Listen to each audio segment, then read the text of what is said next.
Welcome to episode, I honestly don't remember, of Decatur Dish. My name is Maria Moreau, joined by the one and only Decaturish publisher and editor, Dan Wisenhunt. Dan, how are you doing this Tuesday? I'm doing good. Technically, I'm no longer the publisher. Oh. App and Media is now the publisher, That's but right. I'm still the editor. Hey, if you missed the last segment, some big news with Decaturish happened, but Things happen. Changes took place. you're in a good spot. The newspaper's in a good spot. Yep, I'm doing good. I've got all this weird bandwidth and time now, so I'm doing things like buying couches and pianos and all that good stuff with my free time. But hopefully, we'll find a beat for me soon, and I can stop bothering my assistant editor by asking, "What can I do now? What can I do now?"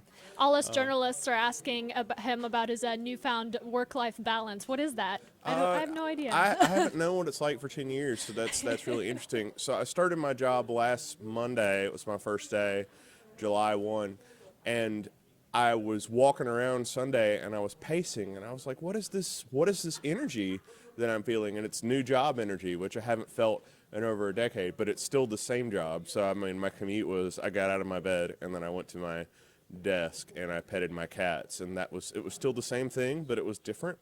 So I'm figuring it out, but I'm having a good time. Dan, I'm happy for you. I know the Decaturish readers are happy for you.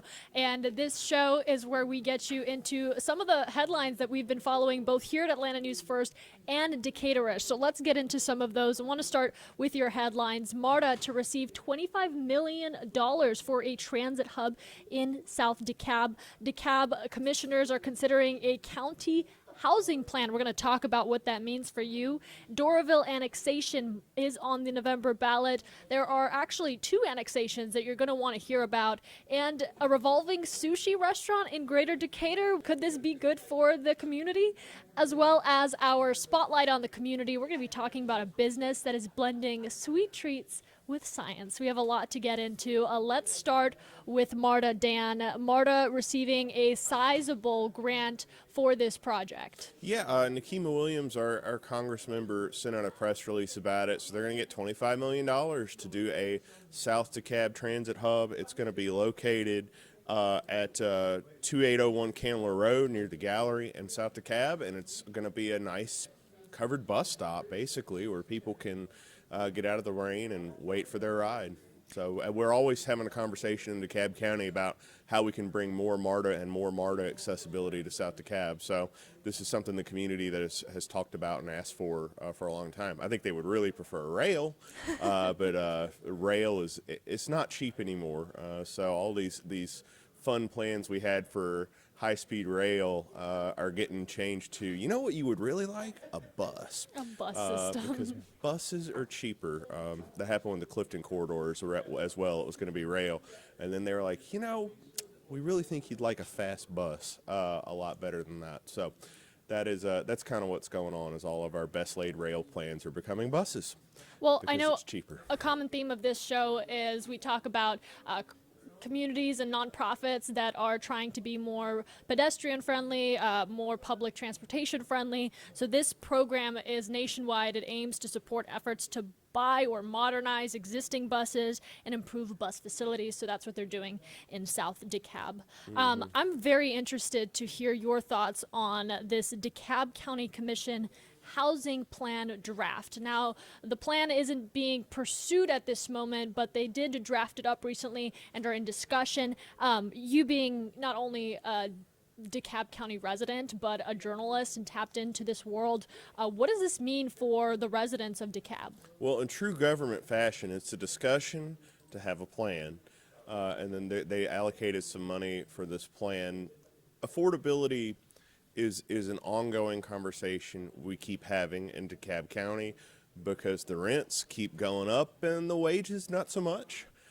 People are struggling to keep up with it as well. There are a lot of cost-burdened people trying to make ends meet. They're spending a big chunk of their income on housing.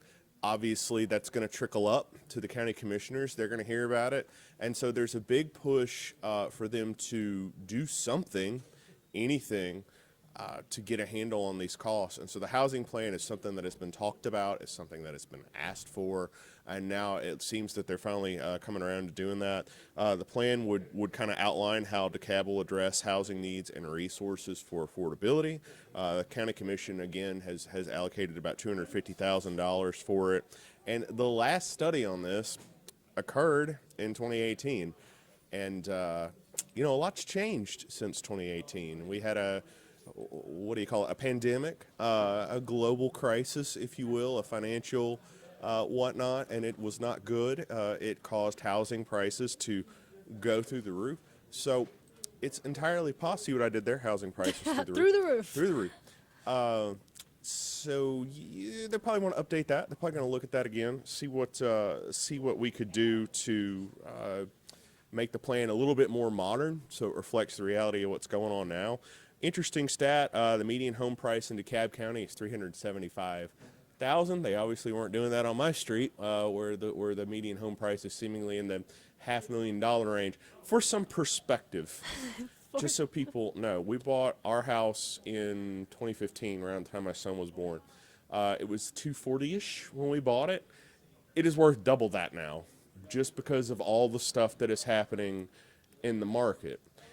And if we went to sell our house, we could not afford to buy a house that we need for what we could sell it for, which I know sounds like first world problems, but a lot of homeowners are in this boat where they've got a house that, the county's coming to them and saying, hey, your house is worth this. And the homeowners are saying, yes, but I couldn't take this and go buy what I need.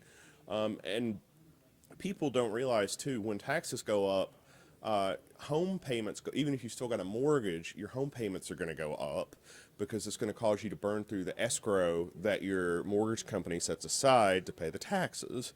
So that is a big ongoing problem that we keep having in DeKalb County, where property values go up, taxes go up, wages are not going up, and meanwhile we need all of these people to move into our county to do all of these jobs, and they got to have a place to live. So the median rent in 2022 was $1,584.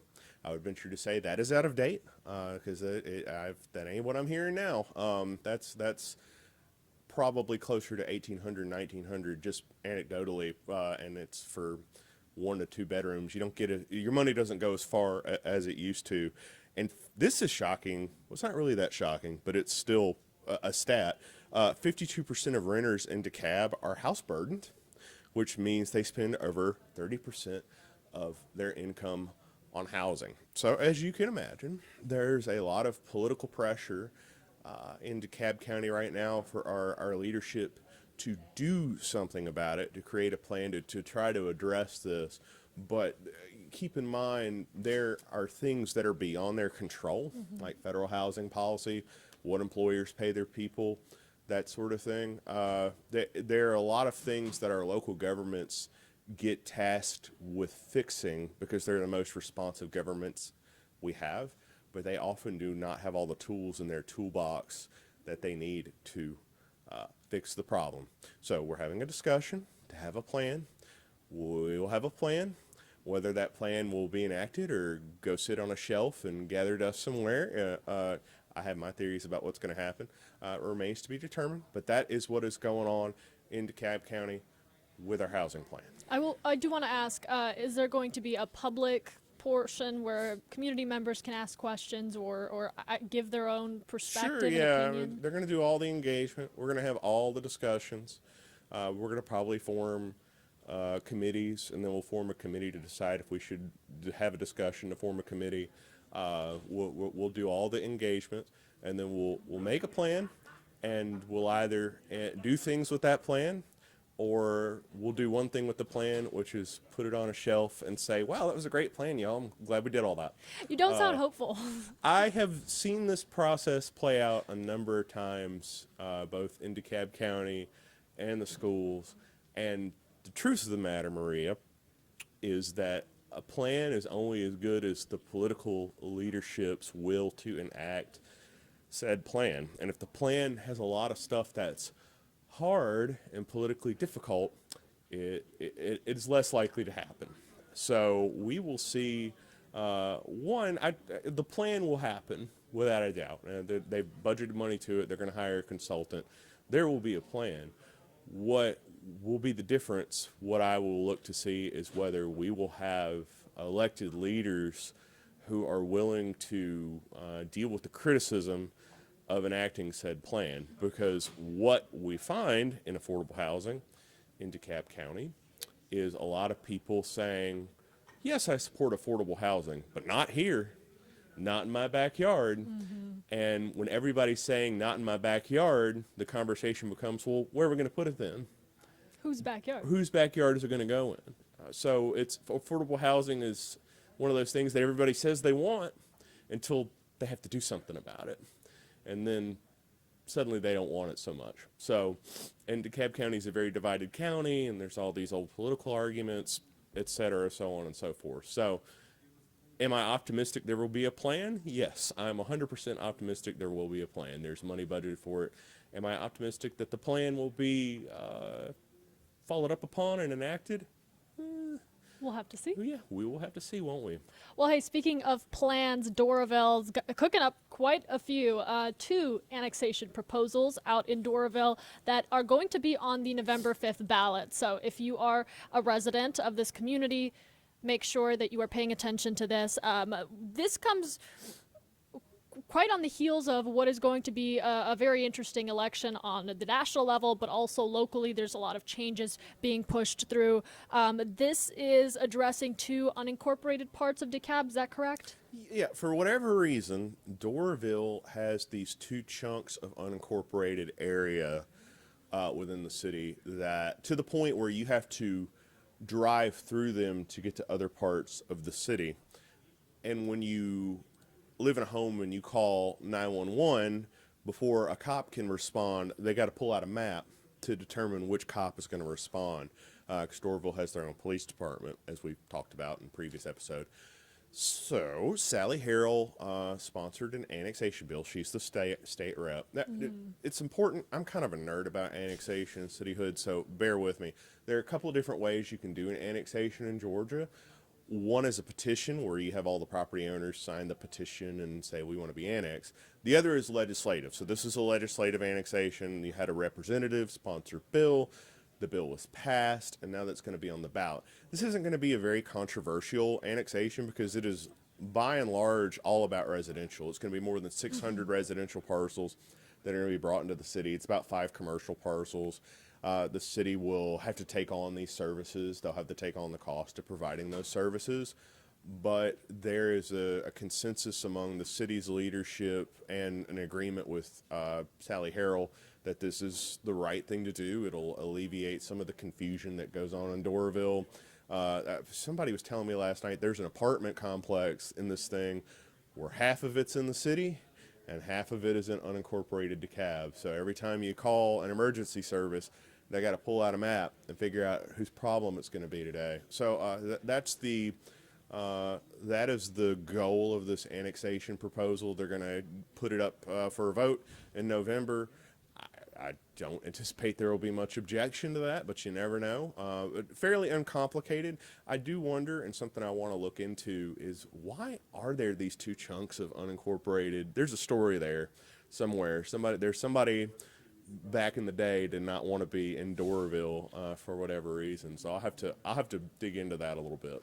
And while we're on the topic of ballot questions, voting, Decaturish actually has a fantastic page dedicated to everything you need to know before you head to your ballot box. I know November is still a little bit of way, but it's going to creep up fast.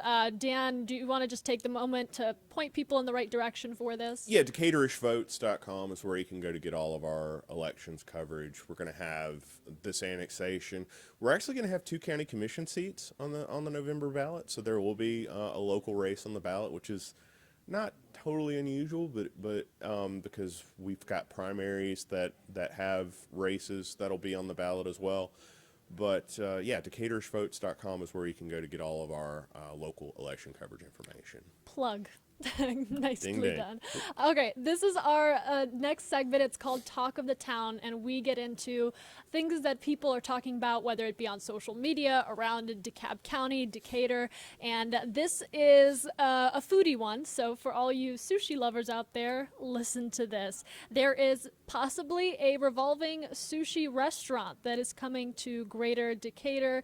And I will say I very much enjoyed reading that article this morning. I have a special place in my heart for the revolving sushi restaurant. I want to say that this is going to go next to Community Q, which is my other favorite restaurant in DeKalb County. So there's a huge part of me that just wants to, set up camp at the shopping center and just let them raise me for the rest of my life, because I would never go without.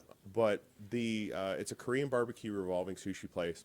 The other revolving sushi place that is closest to us is in Doraville. It's called Kura. If you are a sushi nerd, this is probably not gonna meet.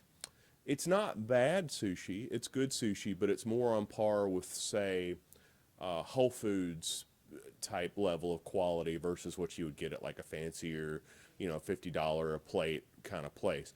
But it's a lot of fun. It's a great place to take kids. It's entertaining. Take kids. The little cart goes around and around, and you pull the plate. And then at Kura, I don't know if they're going to do this here, but at Kura, there's a little slot where you put in your empty plates.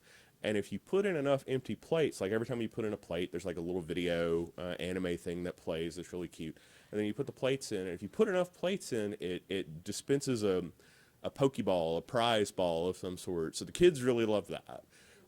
So whenever and that Kura place, there's usually a line out the door, which I would expect we would see at this place, should that come to pass. I don't know how that parking lot's going to hold up, because it's not the greatest parking lot in the world over there, but it will be certainly a place that I would like to go visit. I love Kura too. I love that whole shopping center. I love Beaufort Highway and Doraville. It's a great place to visit. But having revolving sushi that close, You'll be there. I will be there. We're gonna have to sure. take this show Yeah. to the revolving sushi restaurant. I would be fine with that. All right, let's put a spotlight on the community and talk about this next story right here, combining the wonderful summer treat that is ice cream with science. That is what an Avondale Estates business is doing, and I really did love this story when you first reported it on Decatur-ish, just taking the time to get kids excited not only about having ice cream, but also the process of making ice cream, specifically with liquid nitrogen. And the owner's story is as cool as what she does day in and day out. Yeah, she's a chemist. She's a college professor. She made ice cream with her granddad growing up, so she found a way to blend her vocation and her passion, and she created this N7 cream lab. So she's doing really cool things where she's introducing kids to concepts behind chemistry and what goes on in a lab, and mixing it with an interest that they have.